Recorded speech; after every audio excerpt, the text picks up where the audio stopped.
Good morning students, how are you dear students. आज हम एक नए टॉपिक की शुरुआत करते हैं क्योंकि ऑलरेडी हमारे सिविक्स की 3 लेसन्स रिवाइज्ड हो चुके हैं। तो आज हम एक नया अपना टॉपिक रिवाइज करेंगे जो कि सिविक्स से ही है, that is the political parties. बड़ा ही इंटरेस्टिंग टॉपिक है। आज हम देखते हैं कि चारों तरफ हमारे राजनीति हमें देखने को मिलती है, हर तरफ राजनीतिक मंच है, हर एक अपने आप को राजनीतिक नेता समझता है। ओके, क्योंकि हमारे भारत के अंदर माहौल ही ऐसा है। हमारे यहाँ की अगर हम लोकेलिटी में बात करें तो उसमें भी राजनीति होती है, घर परिवार में तो राजनीति होती है। ओके, तो आज हम इस इंटरेस्टिंग टॉपिक को रिवाइज करने वाले हैं, that is the political party. और सबसे पहले तो क्वेश्चन यही रेज होता है कि आखिरकार पॉलिटिकल पार्टीज होती क्या है। So my dear student, political parties एक ऐसे लोगों का ग्रुप होता है, a group of peoples who contest election and hold the power in government.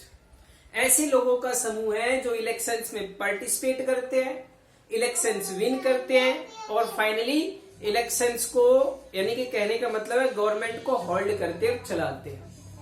ऐसी जो लोगों का या पीपल्स का ग्रुप होता है उसी को हम कहते हैं political parties. Okay, clear. Next है my dear students, first point जो था इसका मीनिंग था हमने जो यहाँ पर स्टेटेड किया हुआ है, a political party is a group of people who come together to contest election and hold power in the government.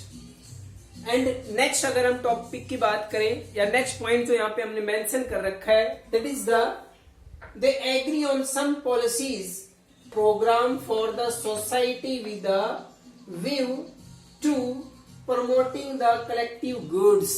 ये जो लोग होते हैं, जो पीपल्स का ग्रुप होता है, वो एक कॉमन पॉलिसीज पर अपना एग्री देते हैं, प्रमोट करते हैं। कहने का मतलब है ये जो लोगों का ग्रुप है, पीपल्स ऑफ ग्रुप है, ऐसा नहीं है कि इन सबकी अलग अलग पॉलिसीज होती है। अगर किसी एक पॉलिटिकल लीडर ने पॉलिसी का फॉर्मेशन कर दिया तो एवरीवन का उस पे एग्रीमेंट होता है। कहने का मतलब सबकी उस पे सहमति होती है। ऐसी ग्रुप ऑफ पीपल्स को हम कहते हैं पॉलिटिकल पार्टी, जो स्पेशली इलेक्शंस में पार्टिसिपेट करते हैं, इलेक्शंस को विन करते हैं और साथ में गवर्नमेंट जो बनती है उसमें पावर होल्ड करते हैं। क्लियर। थर्ड पॉइंट है, parties reflect fundamental political division in a society. इसके साथ साथ जो पॉलिटिकल पार्टीज होती हैं वो सोसाइटी को डिवाइड भी कर देती हैं। अब डिवीजन कैसे करता है, ये सिंपल सी बात है। हमारे आसपास जब इलेक्शंस होते हैं तो इलेक्शन टाइम पीरियड में हमारी जो आइडियोलॉजी वो बदल जाती है। कोई कांग्रेस को फॉलो कर रहा होता है, कोई बीजेपी को फॉलो कर रहा होता है, कोई डिफरेंट पार्टी को फॉलो कर रहा होता है। तो सिंपल सी बात है, सब अपने अपने व्यू से चलते हैं। उसी तरह से अगर हम विलेज में पंचायती राज सिस्टम में देखें, पंचायती जो इलेक्शन होते हैं, तो पंचायती इलेक्शंस में जब 2 या 3 सरपंच पार्टिसिपेट करते हैं तो हमारे जो गांव है वो 2-3 ग्रुप में डिवाइड हो जाता है। In that region we can say that जो पॉलिटिकल पार्टीज होती है वो सोसाइटी का क्या करते हैं, डिवीजन कर देती है। आया समझ में।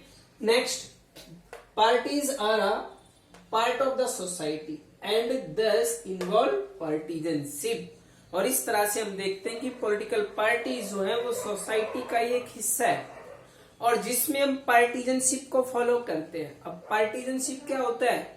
पार्टीजनशिप का मतलब होता है when we follow a particular group और पर्टिकुलर पार्टी। हम एक किसी को फॉलो करते हैं, अपना जो व्यूज है, हम किसी एक को फॉलोवर है, उसी को हम पार्टीजनशिप कहते हैं। है समझ में।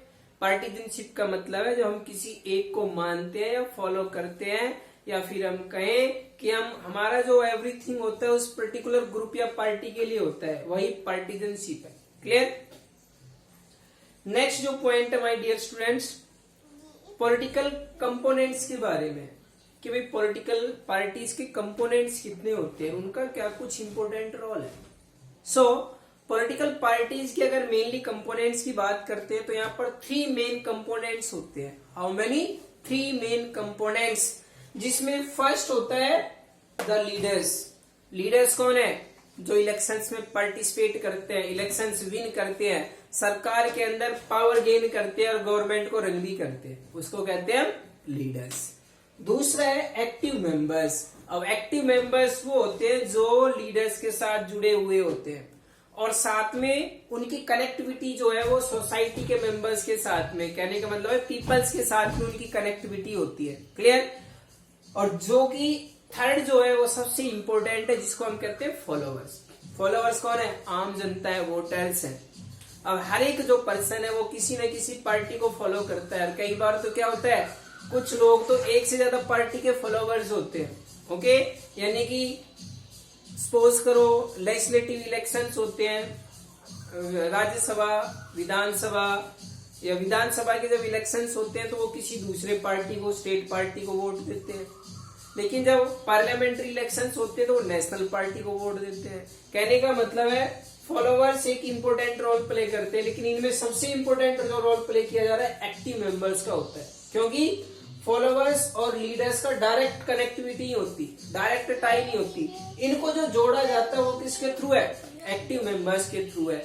इन दैट रीजन यहाँ पर तीनों कंपोनेंट्स का बहुत ही इंपॉर्टेंट रोल है, चाहे वो लीडर्स हो। अगर लीडर्स वीक हो तो भी पार्टी नहीं चल सकती। इस वजह से लीडर्स का भी होना बहुत जरूरी है, एक्टिव मेंबर्स का भी होना बहुत जरूरी है, और साथ में फॉलोअर्स तो चाहिए ही चाहिए। अगर फॉलोअर्स नहीं है तो कोई भी पॉलिटिकल पार्टीज, चाहे लीडर्स हो, एक्टिव मेंबर्स हो, विनिंग गेन नहीं कर सकती। अगला जो आता है, नेक्स्ट जो क्वेश्चन है, why do we need political parties. So dear student, सबसे इंपॉर्टेंट ये है कि हमें पॉलिटिकल पार्टीज की आवश्यकता कहाँ होती है।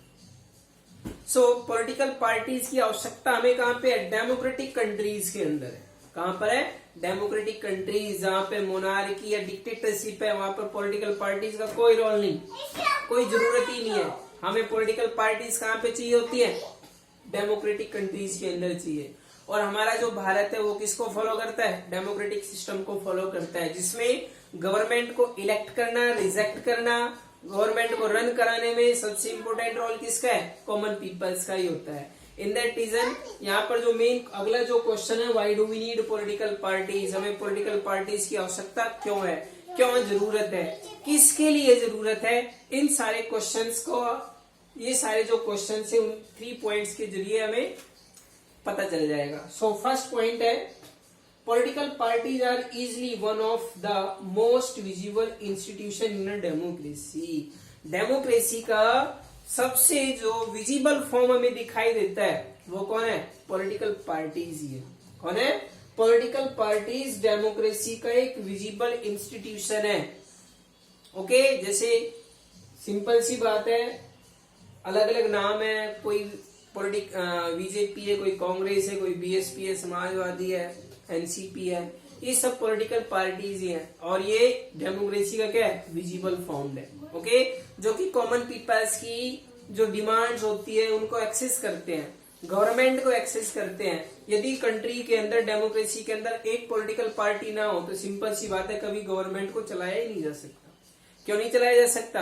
क्योंकि इतने ज्यादा लोग, भारत जैसे देश में 130 करोड़ लोग हैं, वो कभी एक साथ इकट्ठे हो नहीं सकते। अगर इकट्ठे हो भी जाए तो उनके व्यूज कभी एक बात पर रुक नहीं सकते। इन दैट रीजन यहाँ पर हमें पॉलिटिकल पार्टीज की आवश्यकता होती है, जो हमें लीडर्स देते हैं, मेंबर्स प्रोवाइड करते हैं, इलेक्ट होते हैं और गवर्नमेंट को रन करते हैं, ताकि लोगों की डिमांड्स को फुलफिल किया जा सके। नेक्स्ट पॉइंट है, parties have become identify with social and political division. यहाँ पर हम देखते हैं कि पॉलिटिकल जो पार्टीज है उसमें ये पाया गया है कि पॉलिटिकल पार्टी सोशल और हर तरह से पॉलिटिकल डिवीजन करती है, समाज को भी बांटती है, और राजनीति की वजह से इन सबका डिवीजन भी होता है। कैसे होता है? एक सोसाइटी के अंदर सपोज करो एक विलेज ही है, उन सबकी अपनी अपनी आइडियोलॉजी है, कोई किसी पार्टी को फॉलो कर रहा है, कोई किसी को फॉलो कर रहा है। इन दैट रीजन सोसाइटी का क्या हो जाता है? डिवीजन हो जाता है। समझ में आया? सामाजिक विभाजन होता है। सामाजिक विभाजन का कारण क्या माना गया है? पॉलिटिकल पार्टीज ही माना गया है। क्लियर? नेक्स्ट जो पॉइंट है, about 100 years ago there were a few countries of the world that had any political parties। अगर हम 100 years ago की बात करें, 100 साल पहले की बात करें, तो कुछ ही देशों के अंदर शायद कुछ ही पॉलिटिकल पार्टीज होंगी। जैसे हमारे देश में देख लो, हमारे कंट्री के अंदर ही अगर 100 ईयर बैक चले जाए तो सिर्फ एक ही पॉलिटिकल पार्टी थी। कौन सी? कांग्रेस। कौन सी थी? Indian national Congress. यही सिर्फ एक पॉलिटिकल पार्टी थी और कोई सी नहीं थी। उसके बाद कब आई? 1925 के बाद में आना शुरू हुई है। ठीक है, next, now there are few that do not have parties. और उनमें से आज जो पहले 100 साल पहले थी वो शायद पार्टी भी नहीं है। जैसे कि 1923 के अंदर हमने एक CR दास और मोतीलाल नेहरू ने एक पार्टी को फाउंड किया था, स्वराज पार्टी। उसका आज अस्तित्व ही नहीं है ना। उसी का कारण है कि कुछ पार्टीज आगे बढ़ गई, कुछ पार्टीज पीछे रह गई। सो डियर स्टूडेंट्स, हमें लोगों की डिमांड को पूरा करने के लिए, एक्सेस करने के लिए, साथ में कंट्री को आगे बढ़ाने के लिए, इन सब के लिए हमें किसकी आवश्यकता है? पॉलिटिकल पार्टीज की आवश्यकता है। सो आई थिंक कि आपको ये दोनों टॉपिक समझ में आए होंगे कि पॉलिटिकल पार्टीज क्या है, हमें उनकी आवश्यकता क्या है। ओके, आई थिंक कि सभी पूरी तरह से इन टॉपिक्स को अंडरस्टूड कर चुके होंगे। अगर अभी भी कोई डाउट हो तो एक बार NCERT बुक रीड कर लेना, और फिर भी अगर क्लियर नहीं होता है तो आप मुझे मैसेज कर सकते हैं। क्लियर? ओके ओके बेटा, घर पे रहिए, सेफ रहिए, सुरक्षित रहिए और अपने पेरेंट्स के इंस्ट्रक्शंस को फॉलो करते रहिए। ओके, इसी मनोकामना के साथ में गुड बाय।